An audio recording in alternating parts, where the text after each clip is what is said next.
Welcome back, Neighborhood Watch crowd. We're here on your hometown station, AM 1220 KHTS. On the Neighborhood Watch, brought to you by All-American Bail Bonds, where twice a month we talk about Santa Clarita Valley Sheriff Station outreach, crime prevention, etc. And on the line with us, we have Sergeant Ron Olfert, formerly of the Santa Clarita Valley Sheriff Station. Can you hear us okay? Yeah, good morning. Good morning, sir. How you doing? I'm doing great. So I hear you were involved in the training of Deputy Josh Dubin of the Neighborhood Watch. Yeah, well, is I that don't true? think you want to blame that on me. That's not entirely my fault. Yeah, well, you know, it's one man's burden. But yeah, talk to me a little bit about how that kind of process came around. Were you working with the crime prevention unit at the time, or were you involved when Josh initially joined the station and training him as a new deputy? It's just at Santa Clarita. No, I was, working with Darren Harris in crime prevention unit, and we were really just getting things started, and Josh is one of the guys we brought in, and he's one of those guys. I remember talking to Darren about it, and the comment was, yeah, this is a guy who's a hard charger, and we'd rather have somebody who we have to kind of grab a hold of him and pull him back a little bit than somebody we have to kick in the butt and tell him to go get to work. So, that's Josh right there. He's a go-getter, and a self-starter, if you will. Yeah, there you go, Perry. Exactly. And we got to mention Darren and also Paul Becker in really changing the way that the station approached the news media and social media as well. It's something that Darren really got started, and Josh just took off with it. When Darren had to let it go to somebody else because of all his duties, Josh really took it and ran with it and made it what it is today. Was there a specific incident or was it a process of kind of realization when you became aware, like social media deputy and getting somebody in charge of that and somebody like a point person to handle that would really benefit the station? How did that really come about? I'm kind of curious about that. Well, I think it came about, if I remember right, because Darren was kind of managing that and quite a few other things that he was involved in, and I was not so much involved in that because I'm kind of illiterate when it comes to that, but. Josh was the logical choice for that because of his knowledge with the different social media outlets, with Twitter and Facebook and the station's web page as well. We were one of the first sheriff stations really to design, with the help of City Hall, to design our own web page, and then I think later on, a few years ago, we had to get in line with what all the other stations were doing, so it was more uniform. Right. But Santa Clarita was really on the cutting edge of all these different outlets. And then you were also with the off-road enforcement team. Yeah, that's right. That was has always been a passion of mine, is off-road riding, and getting to do it, and being able to answer calls for service and complaints, and while still doing what I love. Was not something everybody gets to do. It's pretty special for me. And Deputy Dubin never got on the BMX or the off-road team, right? No. I think he's more of a Harley guy. I saw him on three-wheeler once. You guys had the T3s the out there. The T3s, right. That's not right. off-road. Right. Paseos, I guess that's off-road. Well, yeah. On the T3s. That's right. Right. And right now, the off-road team, you're no longer with the sheriff station, right? Sergeant Olfert? No, I retired. Been retired for a little over a year now. So, but what did you guys like? This is the busy season, right? Or it's picking up, I'd imagine, for the off-road enforcement. Yeah, usually the spring is in the climate down there. Usually, fall, winter, and spring is usually when we get most of the complaints. And so, Sergeant Konechny is in charge of the off-road team, and I'm still in communication with him and kind of watching how things are going, and it's the team is in good shape, and the program is still running just the way it's always run. So it's still doing great. They're funded by money from California State Parks and also from the city of Santa Clarita.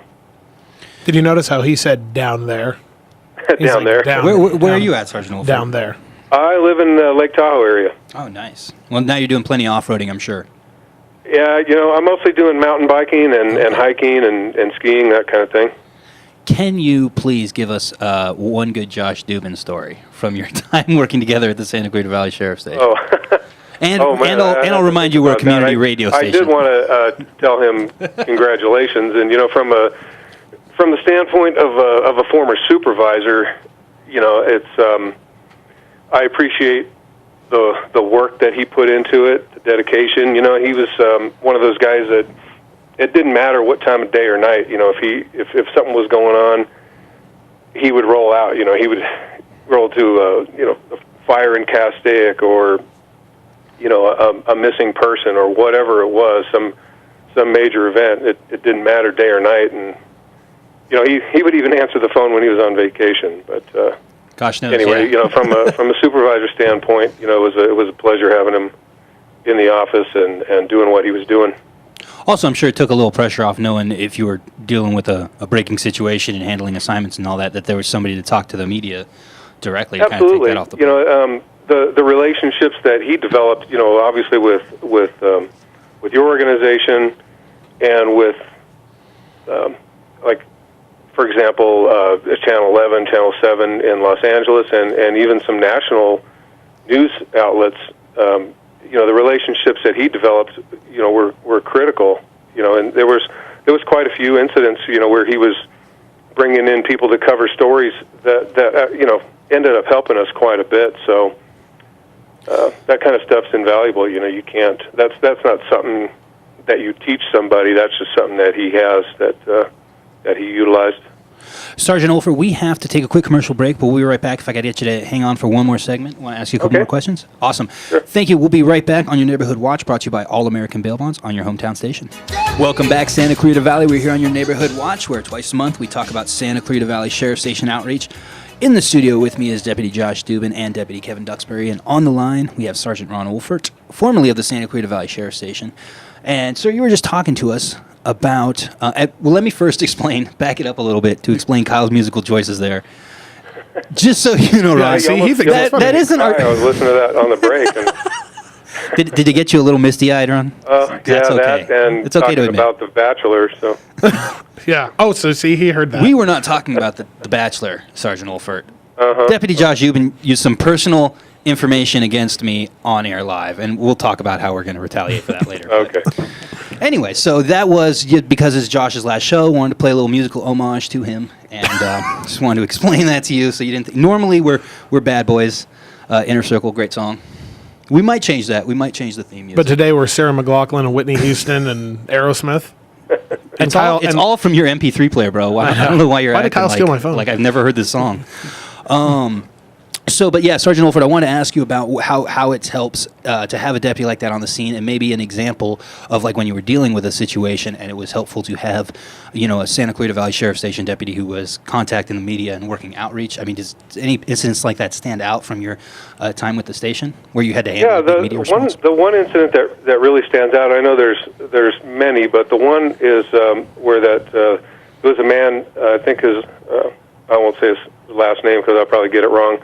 There was a young man who assaulted an elderly person on a bus, and this was a few years ago. And I remember, using some video footage that we'd gotten from Santa Clarita Transit District, and I remember Josh brought in somebody from Channel 7 News. I think it was, wasn't it, Josh? Yeah, it was Leo Stallworth. Yeah, Leo Stallworth, and we really, getting this story out and getting this person's picture out there really helped us find out more about him, and in the end, I think it led to his arrest and conviction. Yeah, I believe he was convicted. Right. You covered that story. We did. I remember. It was Dark. Yeah, Bernhardt Darko. Right. Yeah. And that was a pretty bizarre incident. But again, the media information getting out there when you can use it to your advantage and help you out. I mean, I think that's a big help. Right. Yeah, it's the like I said earlier, the relationships that he's developed are invaluable, and to have, you really there has to be trust all the way around. But the media has to trust us that we're that we're giving them good information and vice versa.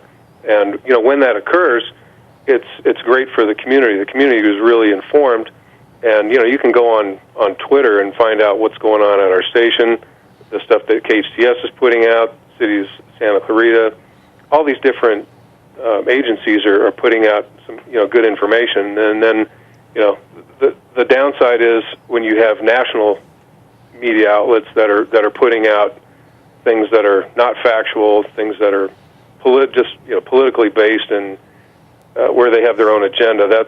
That's where you lose trust, and where things really fall apart with relationship between law enforcement and news media. Was that part of that process of addressing that and that possible misinformation is making sure you guys are working closer with the local people who know the deputies and the sheriff's station a little bit better? Yeah, I think so. And there's always people on both sides who don't trust one another. And right. In law enforcement, it's something that I think we're kind of taught early on. At least I was. This mistrust with the media, and I've seen it where things are reported inaccurately. But sure. When you do have a good relationship, and it really is beneficial to everybody, because the public needs to know what we're doing, right? And and the facts and truth need to be told above all else. And I don't want to mention stereotypes, but it does seem like the attitude from law enforcement and from the media, I think, too, has changed a little bit as far as it's become a more cooperative relationship, and I think that's been an understanding on both sides part. And yeah, it changed certainly in Santa Clarita, and I think in Southern California. Other parts of the nation don't seem to be faring quite as well, but I think we're in pretty good shape in Southern California.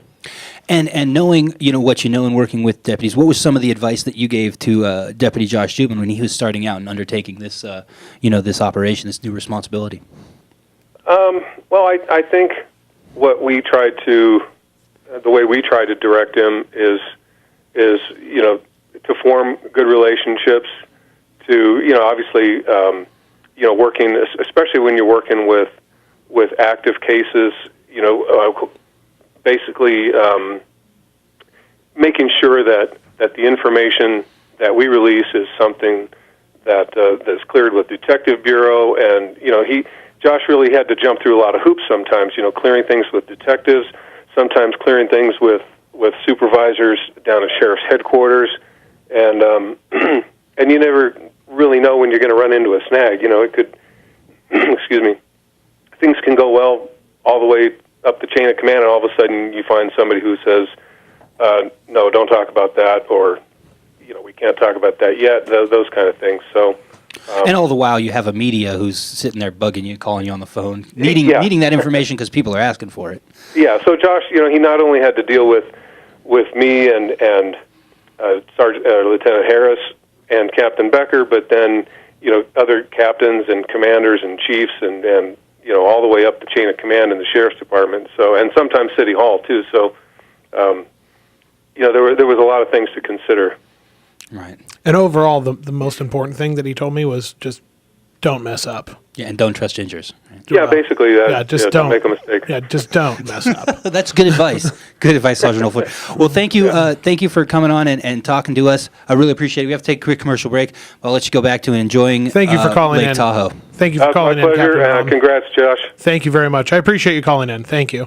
My pleasure. Bye. We'll be right back. We have to take a quick commercial break from our sponsors, All American Bail Bonds. We'll be right back on your Neighborhood Watch on AM 1220 KHTS.